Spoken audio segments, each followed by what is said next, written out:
Bienvenidos a esta Feria del Libro Digital Chaco 2020. Estamos transitando este tercer día con ciclos de charlas, capacitaciones, exposiciones y hoy particularmente tenemos una presentación de un libro que tiene que ver con nuestro queridísimo Hugo Mituar, que ya lo voy a saludar. ¿Cómo estás, Hugo? Bienvenido a esta Feria del Libro Digital. Es un placer para nosotros poder escucharte y esta nueva propuesta que tenés para tus lectores, que sabemos que son muchos. ¿Cómo estás, Huguito? Hola, buenas tardes, muy bien. Muchas gracias por esta fantástica conexión. En primer término, agradecer a la presidencia del Consejo Deliberante de la Municipalidad de Asistencia y, por supuesto, al Instituto de Cultura del Chaco, que siempre me tiene presente también y me da propicia esta participación. Así que, bueno, como ya casi se está volviendo una costumbre, este es el único medio hoy día para poder estar juntos y llegar a los lectores, a la gente, que lamentablemente esta situación, que esperemos se supere en algún momento, nos tiene así. Pero bueno, el asunto es mantenerse cerca de los libros, de alguna manera, y seguir promocionando la lectura. Así es, Hugo. Leer es nuestro derecho, claramente es el lema que lleva adelante esta feria digital, la primera que se realiza, que verdaderamente está transitando con muy buen éxito, vamos a decirlo así. Hugo Mituar, lo cuento a la gente que se está acercando en las páginas, en nuestras redes, a través de las diferentes plataformas, es chaqueño, pero vive hace mucho tiempo en la provincia de Misiones. Huguito, contanos cómo te lleva todo este tiempo, para que la gente que quizás se está enganchando recién y no te conoce todavía, una pequeña reseña histórica de tu recorrido, ¿no? Médico, escritor. Bueno, como saben, ya mis lectores lo saben de sobra, yo soy del Chaco, del interior de La Leonesa, si bien nacido en Margarita Belén, criado en La Leonesa hasta los 18 años. Después vine a Corrientes, donde estudié medicina y otras cosas, y donde viví muchos años. Y desde el 1993, estoy acá en Oberá, Misiones, donde, bueno, creo que ya no me voy a mover más. Ya me voy a Te quedar quieto. atrapó el calor de la tierra colorada. Sí, claro, de hecho tengo a todos mis hijos aquí, a mi nieta, así que ya casi podría decirse imposible que me vaya de acá. Y por suerte sí es un lugar muy lindo, como saben todos ustedes, esta provincia, y esto no quiere decir que nuestra provincia sea fea, ¿no? Pero hay diferencias con la polvareda, con las espinas, la sequía, las inundaciones, no son igual que acá, digamos. Es otro paisaje, plenamente. Pero bueno, te queremos muchísimo y de verdad, vuelvo a reiterar, gracias por estar ahí, en esta conexión, en esta nueva normalidad en la cual estamos transitando, por este contexto en el cual venimos cuidándonos entre todos y de eso se trata para poder salir adelante. Contame un poco de qué trata La Bestia. Bueno, La Bestia es una historia que siempre a mí me atrapó desde que, bueno, siempre me atraparon las historias fantásticas y si está metido el diablo, mucho más todavía, siempre tuve una atracción particular por ese tipo de historias y podríamos decir que las influencias fueron varias, por ejemplo, hubo una película que tal vez la vieron mucho, Damian o La Bestia, que tuvo tres partes, eh, que era un hijo del diablo que vino a la tierra de una manera bastante eh, fantástica, por supuesto, y las protecciones y los poderes sobrenaturales que tenía. Bueno, eso y la lectura de otras cosas más como el Fausto, como todas las historias que tengan que ver con el diablo, que no es para nada original. Bueno, de todo eso salió esta historia basada, por supuesto, en todo esto que cuento, y donde un niño nace con una cierta protección que viene desde el más allá aparentemente, con poderes sobrenaturales y que va de alguna manera sembrando el mal, pero hasta cierto punto, porque después como hay una especie de ambivalencia en este personaje, porque si bien es malo, hijo del diablo y en realidad hizo cosas terribles, también tiene su lado bueno y lo aplica, digamos, lo aplica a la sociedad, lo aplica a ciertas conductas de otros. Así que es una cosa bastante ambigua y en ese sentido, y esta historia, La Bestia, para mis lectores, ¿no?, que ya conocen, se relaciona muy íntimamente con otras dos novelas, con otros dos títulos, que son Crispín Soto y el Diablo, y la otra novelita de Historia de un niño lobo.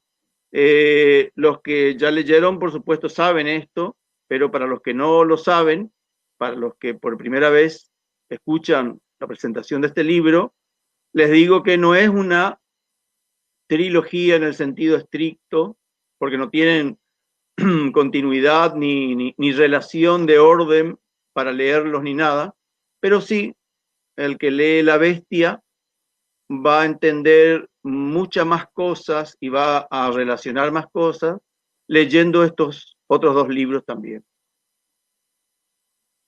Tiene algo de, o sea, realmente fantástico, esa narrativa de fantasía.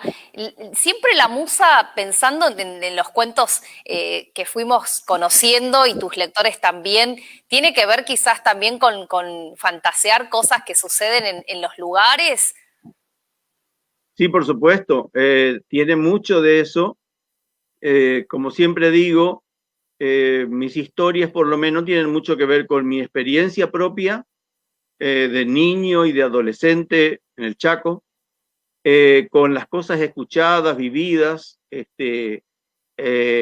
relatos de parientes, de tíos, abuelos, padres, que se mezclan con la lectura, con la lectura permanente, pero también con deseos remotos. O sea, ¿quién no deseó alguna vez tener poderes? Poder incluso para cosas insignificantes, como por ejemplo hacer un poco de justicia en la escuela cuando está en cuarto grado y ve que un grandulote se está abusando de uno más chico. Bueno, tener poderes para ponerlo en su lugar a ese grandulote, digamos que sería un anti-bullying, una especie así, que yo creo que eso cualquier niño en algún momento de su vida habrá tenido esos deseos y esas ansias de tener algún cierto poder o fuerza sobrenatural para castigar a los malos. Digo, en esto de La Bestia también estoy pensando en que seguramente nos vamos a encontrar con una narrativa que tiene que ver no solo con las historias y la fantasía de la búsqueda del héroe propiamente, ¿no? Y sabes que él, digo, un escritor en estos tiempos, Nelson, que pensarse escribiendo sobre esa cosa que tiene que ver con una fantasía. Bueno, recién escuché muy entrecortado, al final nada más alcancé a escuchar que si tiene, mi escritura de ahora... Te repito, te decía que si en este contexto, por ahí a veces escribir este tipo de novelas que trae una trama fantástica, que la narrativa es distinta al resto, ¿no? Que estábamos acostumbrados quizás a leerte en cuentos, hoy tiene toda una magia de mucha fantasía y de creatividad. Cuesta para el escritor ponerse como las pilas, por decir de alguna manera, para empezar a escribir este tipo de historias. Bueno, yo en esta pandemia me dediqué en realidad más a leer que a otra cosa, porque pude empezar a leer algunas obras que las tenía relegadas, son muy largas y extensas y complejas, y uno necesitaba tranquilidad y tiempo para eso, y qué mejor que la pandemia para aprovechar para eso, ¿no? Para dedicarse a leer estas cosas estaban ahí esperándonos. Y también me puse a escribir de algo que también yo creo que lo que uno escribe tiene que ver siempre con uno, en algún momento, en alguna parte o en algún capítulo, siempre hay algún pedacito de uno, de sus deseos remotos, y lo que me puse a escribir ahora es una novela que tiene que ver con algo que también todos deseamos de chico o grande, que es sacar la lotería, ganar plata de alguna manera así casi divina, por ejemplo, recibir una herencia de algún pariente desconocido. Bueno, yo como no pude ni sacar la lotería ni recibir ninguna fortuna, me puse a escribir una historia donde sí me hago millonario, bueno, el personaje, ¿no? El personaje de mi historia, que no soy yo, tiene una suerte inesperada, así se llama la novela, Suerte Inesperada. Así que, bueno, para eso también sirve la pandemia, para que uno se serene, reflexione y se ponga a escribir cosas. Y en esto escribir salió La Bestia. ¿Querés contarnos, querés leernos algunos fragmentos de eso? Porque de verdad tengo ganas de saber qué dice La Bestia, qué tenemos, con qué nos encontramos ahí. Bueno, voy a leer el primer capítulo, que son 2 páginas nomás, que se llama El Origen. Y dice así: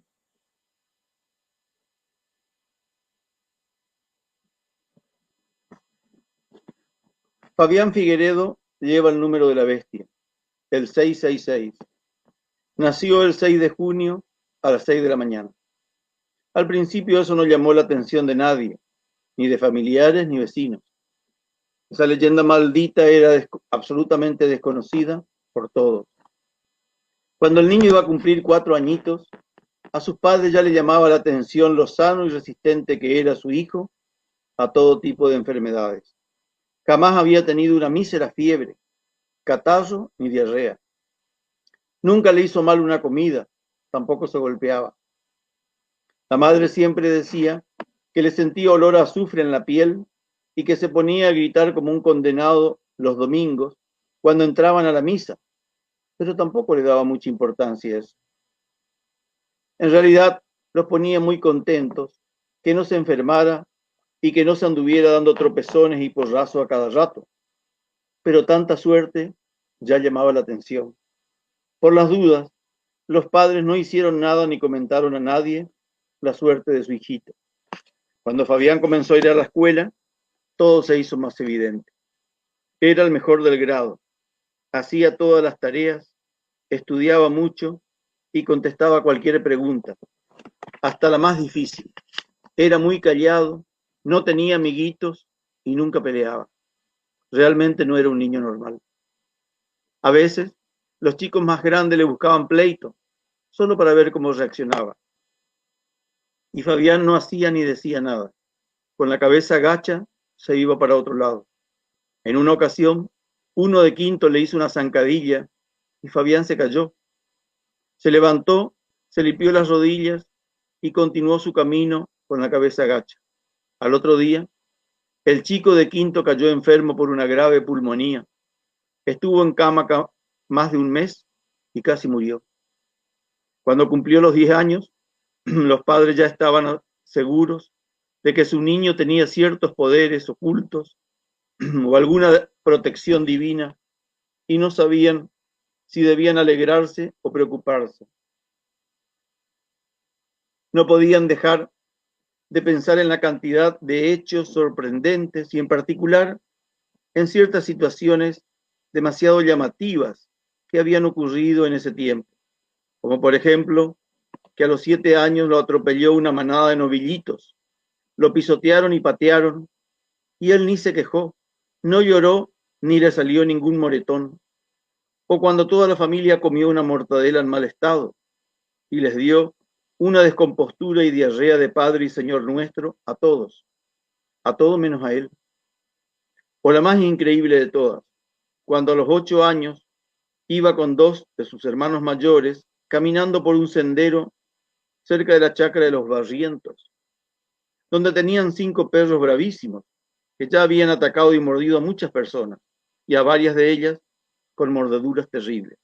En esa oportunidad, cuando los perros salieron a atacarlos, sus hermanos mayores empezaron a gritar y a correr, pero Fabián se quedó parado mirando a la jauría que se le venía encima y que ya estaba a 20 metros. Los hermanos, desesperados y llenos de pavor, gritaban a su hermanito que corriera. Los perros, ladrando y mostrando sus feroces colmillos, se venían derechito a Fabián, a comérselo. Pero de golpe se frenaron en seco, a 3 metros del niño. Dejaron de ladrar y bajaron sus cabezas, gimiendo y olfateando el piso. Fabián ni se movía, y los perros frente a él parecían unos conejos. El niño dio media vuelta y caminó hacia sus hermanos, que estaban a 100 metros, con las bocas abiertas, sin entender nada. Bueno, ahí termina el primer capítulo de la novela, de este primer capítulo que se llama El origen. La verdad que está fantástico, ¿no? Porque, digo, el origen que seguramente en las otras nos va a transportar a esto, ¿no? Cuesta a veces pensar en esta fantasía, en esta narrativa que tiene que ver con algo que pasa como decías hoy al principio, ¿no? Algo que sucedió, algo que sucede quizás en los pueblos o en algunos lugares, hogares, historias. Bestia. Siempre hay algún recuerdo, aunque sea remoto, de alguna historia conocida, parecida, o que uno mismo la pudo haber deformado con su imaginación, que de hecho eso siempre ocurre, y lo asocia. Yo en cada historia tengo asociado algún hecho, alguna familia, algún caso conocido en mi niñez o adolescencia, sobre todo en los ámbitos rurales. En una de estas historias hay un capítulo que se llama, por ejemplo, Domingo Sangriento, y yo describo una pelea entre familias en un asado de domingo en el campo, e incluso me meto ya medio a filosofar en el tema del Domingo Sangriento, porque yo pienso, y esto lo pienso racionalmente, que los domingos es el día especial en el campo para pelearse, entre familias vecinas o incluso entre familiares, porque el domingo es el día de descanso, que se hace el asado, que se toma mucho vino y otras bebidas alcohólicas, y la gente del campo, a diferencia de la ciudad, por ejemplo, va en sulky. Estamos hablando de mucho tiempo atrás, ¿no? Va en sulky. De hecho, Hugo, hay todavía lugares en donde la gente se traslada, es su medio de movilidad. Un carro, un sulky, claro, y lleva a la familia. Exactamente, así mismo. Va a veces en sulky 1 o 2 horas de viaje hasta la casa de su pariente o de su vecino del campo, y ahí se juntan 2 o 3 familias y empieza todo bien, haciendo el asado y tomando algo y comiendo unas empanaditas. Los que pelean son siempre los hombres, pero después también se involucran todos. Pero la cosa es que después de comer, de almorzar, siguen tomando vino, y ellos no pueden decir en un momento, bueno, ya nos vamos a la casa, porque como que la casa está ahí cerca, o bueno, nosotros no tenemos que ir al cine o al teatro. No, se van a volver a su casa, que queda lejísimo, y entonces aprovechan todo el día y se quedan hasta la tardecita. Bueno, eso da pie a que en esa siesta, que todo el mundo debería dormir la siesta porque eso relaja y descansa, no duermen la siesta, siguen tomando vino y empiezan las indirectas.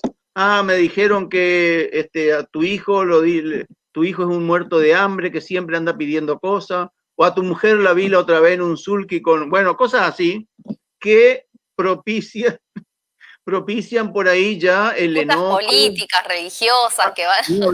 Ni me hablar estás contando eso y me estoy imaginando realmente una mesa de domingos, la sobremesa en realidad, haciendo Claro, esos comentarios que sí, que no, en algún momento tensiona la conversación y se produce todo seguro, ese seguro. revuelo ahí. En la ciudad eso no ocurre porque uno termina de comer y dice, bueno, nos vamos y se van a su casa en auto o en colectivo y duerme una siesta y ya después le pasa todo. Yo recuerdo muy bien cuando era estudiante de medicina y eso a mí me impactó mucho, aparte de que ya conocía de niño algunas historias de peleas de domingo, pero siendo estudiante una vez en Corrientes, cuando existía el Hospital Cabral todavía, eh, un lunes llegamos a la clase de cirugía y vimos que había mucho movimiento y mucha gente afuera y autos y había toda una ebullición ahí de que no se entendía. Y cuando entramos y fuimos a nuestra sala, nos enteramos de que estaba lleno de internados de una pelea que había ocurrido en San Luis del Palmar, ahí cerquita. Habían muerto 12 personas y herido como 20 o 30, que todo ocurrió por un asado de domingo, que se juntaron 4 familias y ocurrió esto que estábamos hablando, ¿no? Empezaron con las cargadas, las indirectas y se agarraron a los tiros, a los garrotazos y a los machetazos y bueno, quedó un tendal de muertos. Así que, bueno, uno aprovecha también esas historias, esos episodios que son comunes en el campo, eh, para meterlos, mecharlos en las historias que narramos. Y tiene algo de esas cosas en esta nueva novela, ¿no? En La Bestia. ¿Te animás a adelantarnos algunos otros relatos de eso? Bueno, vamos a leer una parte más avanzada, un capítulo. eh,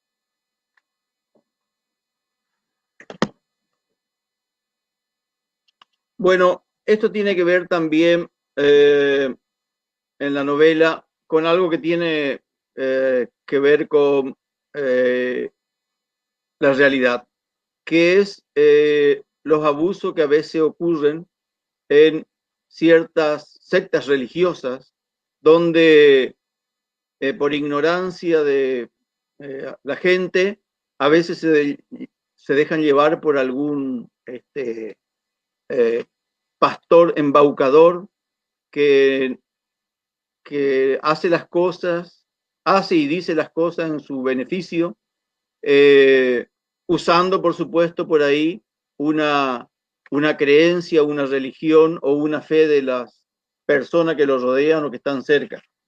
Eh, y esta es una partecita donde la acción se desarrolla en un templo de este tipo.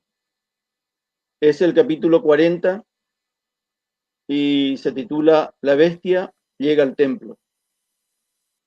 Y en medio de ese pavoroso ritual, de pronto se abrió la puerta y todos se sorprendieron y detuvieron la sesión, dirigiendo sus miradas hacia la penumbra de la entrada. Allí se recortaba la silueta de un hombre, más bien de un muchacho, que avanzando unos pasos se situó en medio del templo, donde apenas podían distinguir sus rasgos, iluminado por las velas del recinto. ¿Quién eres, hermano? ¿Y qué quieres? Habló severamente el hermano. No soy su hermano, le dijo el muchacho. Y todos, el hermano y sus ayudantes, estaban sorprendidos y casi atónitos de que alguien pudiese entrar al templo sin permiso y más aún interrumpir una sesión de exorcismo. Ahora también veían que por la puerta ingresaban un montón de perros que, sin un solo ladrido, se ubicaban rodeando al recién llegado. En nombre del Señor, dime qué quieres, muchacho, exclamó de nuevo el hermano. Es mejor que por ahora no sepa quién soy. Quiero saber por qué tienen a esa muchacha sobre la mesa ¿Y qué piensan hacer con ella? Muchacho, esto no es asunto tuyo. No te acerques y por favor te pido que te retires. Esto es algo peligroso. Estamos luchando contra el mal. Ajá, dijo impasible el muchacho acercándose más a la mesa. ¿Y dónde está el mal? Alabado sea el Santísimo. Esto no te importa, muchacho, y te ordeno que te retires. Estamos luchando contra el diablo, vociferaba el hermano, mientras sus ayudantes miraban espantado al muchacho que los recorría con la mirada. La muchacha, ya sin los amarres de los ayudantes, se sentó en la mesa y con los ojos desorbitados de miedo miraba toda esa dantesca escena, llorando y tomándose la cabeza. Ayúdeme, ayúdeme por favor, imploraba la muchacha dirigiéndose al visitante. Ahora el muchacho clavó su mirada en la del hermano y sintió como si le taladraran los ojos hasta el cerebro. ¿Y dónde está el diablo?, dijo el muchacho. En el cuerpo de esta mujer, está poseída. Vete de aquí, muchacho, tu vida corre peligro, gritaba el hermano, pero ahora lo hacía lleno de espanto, porque esa mirada lo había trastornado completamente y quería alejarlo de cualquier manera. ¿Conocen el infierno?, preguntó el muchacho con total serenidad. Ave María Purísima, dijo el hermano. El Señor nos proteja. Por favor, muchacho, no hable de esas cosas aquí en esta casa sagrada. Vete. Se acercó un poco más y ahora el hermano ya podía ver nítidamente esa mirada maligna y penetrante. Espantado volvió a gritarlo. ¿De dónde vienes, muchacho? ¿Quién eres? Vengo desde las tinieblas y soy el hijo del diablo, dijo con increíble tranquilidad, sin dejar de mirar al hermano. Los ayudantes, con el pánico dibujado en los rostros, se llevaron las manos al pecho y las pusieron en plegaria, iniciando súplicas y oraciones. Es cierto, hermanos, es el maligno. Su mirada es la mirada del diablo. La he visto, hermano. Atrás, vete de aquí, gritaba el hermano tomando con ambas manos el gran crucifijo de madera, al tiempo que se hincaba de rodillas y elevando la cruz exclamaba desesperadas oraciones contra las tinieblas. Bueno, este es otro segmento este es un segmento de este capítulo donde se desata la acción en un templo donde estos falsos profetas están por abusar de una muchacha. Y hay muchos de esos, digo, en la realidad, esos falsos profetas. Exactamente, sí, que se aprovechan justamente de gente con buenas intenciones o con sus creencias más de buena fe, y bueno, estos son los resultados a veces. Y eso que acabas de contar, ¿no?, de relatar, ¿te llevó a una situación quizás de escuchar tantos de esos falsos profetas o hubo una historia cercana, real, y que conjugaste con esto que tiene que ver con la fantasía? Bueno, como te decía, estas cosas, vos mismo también las has dicho, ocurren y lamentablemente muy seguido, y uno las escucha, las lee, hay de todo tipo, ¿no? Y en todas lamentablemente, en todas las religiones o sectas se escuchan este tipo de cosas, en algunas con más frecuencia, incluso en todos los niveles sociales, podríamos decir. Bueno, todo esto lleva a ir tejiendo una acción apropiada en el marco de esta historia, que esto claramente, como van a ver cuando lo lean, se desarrolla casi totalmente en un ámbito rural. Todas las acciones, salvo algunas, todo se lleva a cabo en el ámbito rural o pueblitos muy pequeños, y esta acción o este episodio venía perfectamente para confrontar, digamos, por ponerlo entre comillas, el bien y el mal, pero donde, como decía hoy al principio, y casi como paradoja, el bien en este caso está representado por la bestia que viene a salvar a esa chica, y el mal está representado por el bien dado por la secta, digamos, que están en realidad por ultrajarla. Así que por eso decía al principio que es un personaje ambiguo y que incluso en algún punto se hace querer.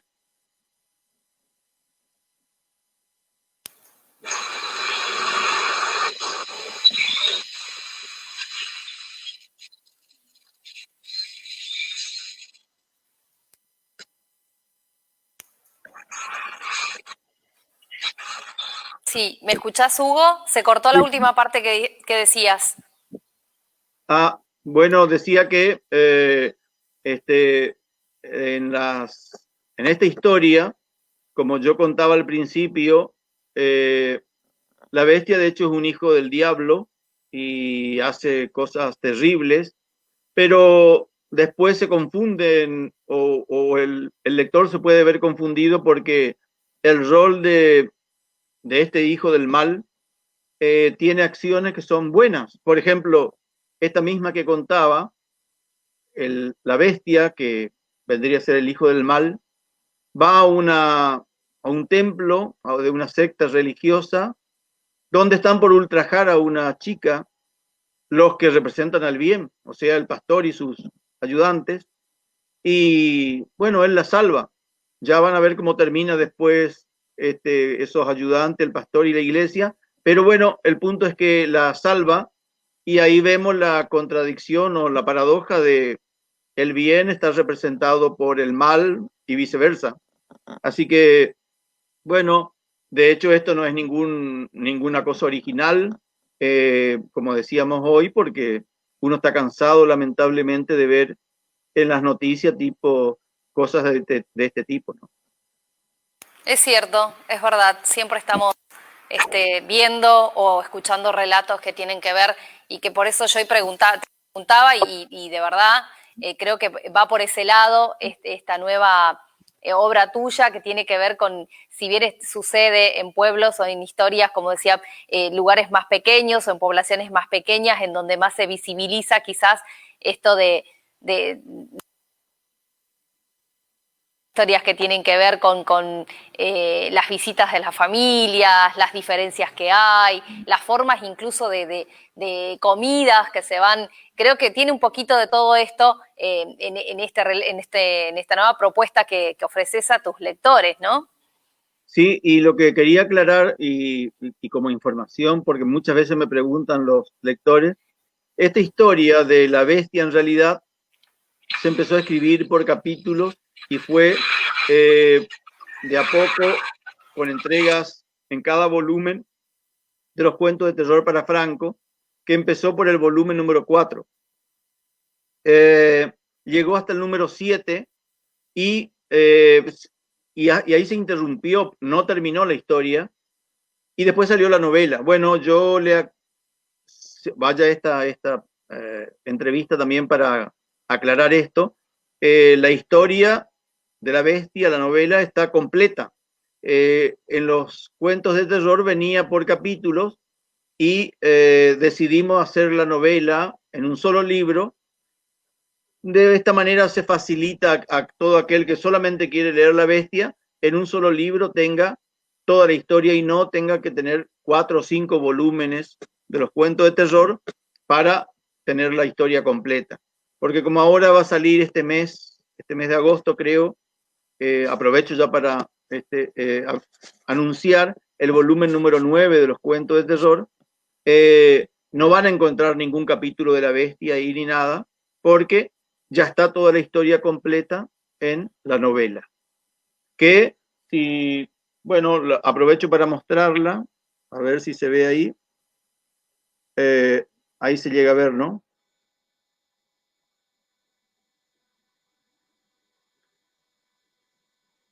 Así que en un solo libro tienen la historia completa, como decía, y de hecho tienen los otros 2 libros, también novelas, que son Crispín Soto y el Diablo, y La historia de un niño lobo, que son complementarias o que están conectadas, podríamos decir, con esta. A la bestia también la podemos encontrar ya en Tienda Chaco. Digo, la gente puede entrar a través de las páginas establecidas para comprar, Supongo que sí, yo ¿no? ¿Podemos la verdad hacer las compras? no sé cómo funciona el sistema, pero supongo que sí deben estar conectados con las librerías, me supongo. Eh, y bueno, por suerte, y no sé cómo, mis libros llegan a muchas partes. Aparte es increíble, la semana pasada hacía una conferencia, digamos, o una entrevista como esta, con docentes del sur de Chile que leen mis libros hace más de 5 años y que lo compran en una librería en un pueblito de Neuquén, en la frontera, ahí cerca de la cordillera, que yo no sé ni dónde queda, ni cómo llegan los libros hasta ahí, pero es fantástico esa, eso que se produce con la difusión, con la circulación, y que llegue a lugares remotos, remotos para mí, y bueno, que un día se contacten conmigo y me digan, bueno, conocemos sus cuentos, de leerlos acá, comprándolos en la frontera. Bueno, hicimos una charla de este tipo y conversamos con maestras y profesoras de lengua de esa zona. Así que yo celebro que los libros se puedan seguir distribuyendo de la manera que sea y ahora probablemente aumente el, la vía o el circuito digital, porque de hecho eso va a abreviar, va a ser mucho más práctico y va a ser mucho más fluido, me supongo, que el libro de papel. Aunque yo siempre pienso, y tal vez un deseo también, de que el libro de papel siga teniendo su privilegio y preponderancia sobre el digital, ¿no? Claro, sin duda, sí, creo que todos reconocemos en la lectura, más allá de que claramente es un derecho, que necesitamos ese papel para marcar, para subrayar, para poner algo que nos interesó en ese medio. Así que la verdad que es genial, digamos. Hugo, bueno, un placer nuevamente tenerte aquí en esta feria del libro digital, una modalidad distinta, en un contexto donde nos encontramos cuidándonos entre todos. Bueno, el agradecido soy yo por reitero el agradecimiento, y la predisposición de siempre para colaborar en primer lugar, con mi provincia, en segundo lugar, con el área de cultura, de educación, como siempre lo hacemos, y también con la municipalidad, de Resistencia, y de hecho con todas las del interior. Este año yo tenía, lamentablemente no, sino afortunadamente tenía muchas giras previstas por el interior del Chaco, y lamentablemente por esta situación se suspendieron todas, obviamente. El año pasado tuve la posibilidad de llegar hasta el Impenetrable, tuve una semana por allá, ese maravilloso lugar y recóndito, ¿no? Así que esperemos que todo se normalice y volvamos a empezar a viajar. Exacto, concuerdo contigo. Y sin duda te vas a poder conectar con tus lectores, que tenés muchísimos, y cierto, sos muy admirado por esto, ¿no? Que llevas la narrativa a otras instancias y de verdad contagias a esos pequeños lectores que empezaron con los cuentos de Franco hasta adultos mayores que te leen tus libros. Gracias, Hugo, un placer como siempre tenerte aquí en esta Feria Digital del Libro. Hasta pronto. Gracias a vos, Amelie, y a todos. Con nosotros Hugo Mituar desde Misiones, desde Oberá, contándonos, ¿no?, lo que sucede con La Bestia, libro que lo podés encontrar en Tienda Chaco, libro que lo podés pedir a través de las páginas que están habilitadas, que seguramente las vas a ir conociendo, que aparecen en el graph. Nosotros nos despedimos un ratito nada más porque esto continúa. Quédate ahí, conectate con la lectura, que es tu derecho.